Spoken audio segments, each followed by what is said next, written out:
Hi, Mystery Recapped here. Today, I am going to explain an American comedy film called Opposite Day. Spoilers ahead, watch out, and take care.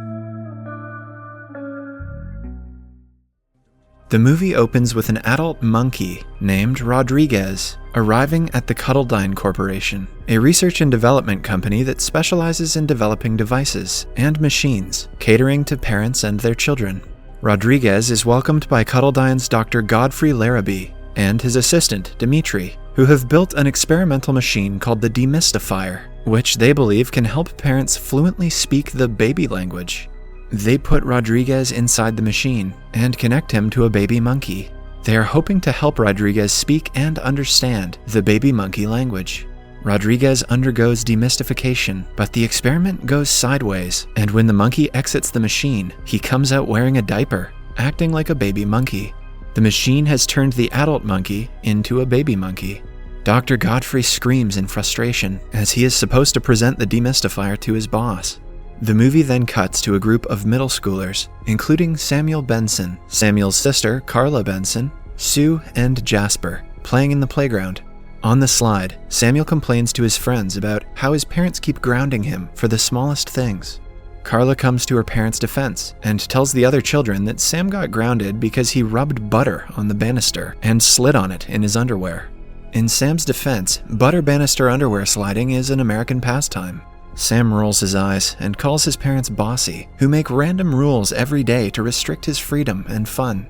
Carla responds that if Sam had his way, their whole house would be a mess. But Sam continues his rant and calls his life unfair, and claims that he could take the place of his parents and do what they do with ease. He says that when he will have kids, he will let them do whatever they want to. Sam, Carla, and other children are then joined by a boy named Chaz Larrabee, who is Dr. Godfrey's son. Upon hearing their conversation, Chaz says that he actually loves his dad, but he just wishes his dad played with him more. Everyone's parents arrive to pick them up, and Chaz watches his friends leave with their parents. Chaz waits for his father for an hour before his father finally arrives to pick him up. Chaz is upset, but when his father gives him his favorite caramel corn, he forgives him in a heartbeat. Chaz is basic. Meanwhile, when Sam and Carla return home, they see their paternal grandparents, Jack and Martha, on the porch, and quickly deduce that they must be going on a vacation. Sam's dad, Robert, attempts to hug his son, but Sam tells him that he is all grown up now and asks Rob not to embarrass him in front of others. As Sam and Carla get prepared to head to their grandparents' remote cabin, their mother, Denise, learns that she has to stay back due to a work emergency, and Rob decides to stay with her. Sam and Carla are upset, but Jack promises the kids that they will have so much fun it will come out of their ears. Godfrey takes his son to his office, while Sam and Carla go to their grandparents' holiday home. On the way to the cabin, Sam tells Carla that if he was in charge, he wouldn't ruin family vacation for stupid work. Meanwhile, at Cuddledyne, Godfrey introduces Chaz to Dimitri's son, Alexia, and goes to meet his boss, Mr. Montgomery, who is getting increasingly impatient to see the demystifier. Godfrey and Dimitri show him a bunch of garbage devices to stall him from seeing the demystifier, but Montgomery threatens to fire him should he not show him the machine. Left with no choice, Godfrey decides to show him the incomplete machine. Elsewhere, Martha notices a wishing star outside Sam and Carla's room and tells them to make a wish. After Martha and Jack leave, Sam wishes for a PS5, but the star doesn't give a damn, so Sam wishes that kids ruled the world before going to bed. Back at the Cuddledyne, Godfrey asks his son to be the test subject so he could show his boss how the machine works. Chaz is a bit skeptical, but Godfrey assures him that he would have never asked him to do it if it wasn't safe. Chaz initially agrees, but later changes his mind and calls out his father for using his son as the guinea pig for his experiments. Upset, Chaz trashes the machine, and it begins to malfunction. The machine begins releasing white mist that not only takes over the Cuddledyne headquarters, but the entire city too. When the smoke settles, Chaz reunites with Alexia, and they notice that all the adults are acting like children. Worried, Chaz checks Godfrey's computer and tries to figure out what happened. The computer reveals that the demystifier had a complete malfunction, resulting in leakage. The leakage created a mist that has taken over the entire city for a 5-mile radius, causing all family members to switch identities. Parents taking on their kids' personalities, and children taking on their parents' personalities. When Sam and Carla, who didn't come in contact with the mist, return back to the city with their grandparents, they quickly learn that the world has turned upside down. All adults are acting like young children, and children have become important people of the world. Kids are driving cars, running for mayor, starting OnlyFans accounts, putting out fires and policing the streets.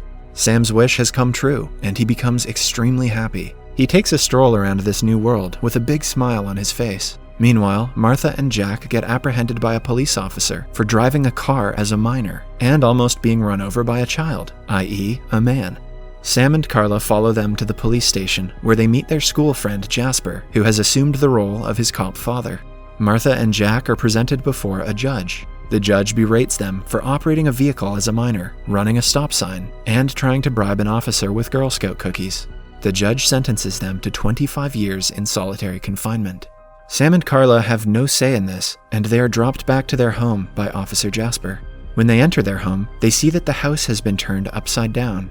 Just as they wonder who trashed their entire home, Rob and Denise pop out from behind the mess, acting like children. They call Carla and Sam their mom and dad.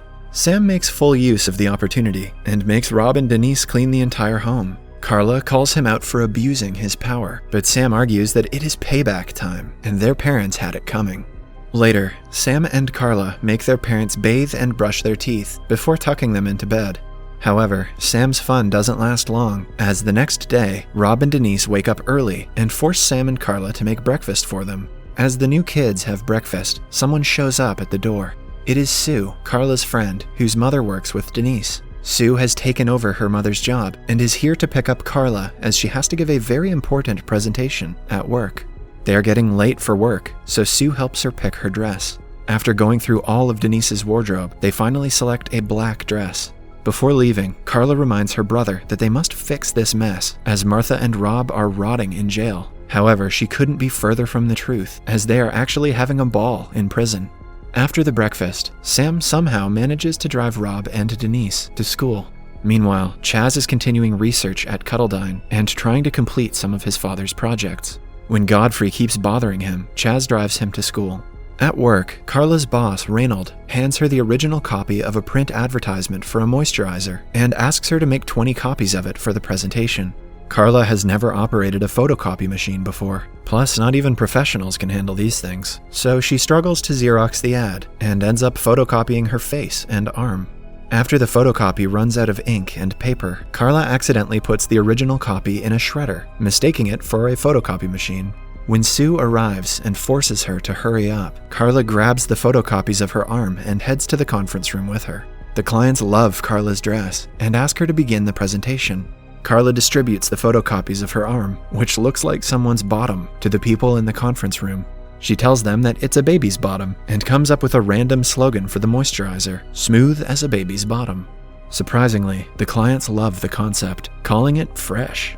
Meanwhile, the excitement of being an adult soon wears off for Sam, as he fails to find anyone to play with him.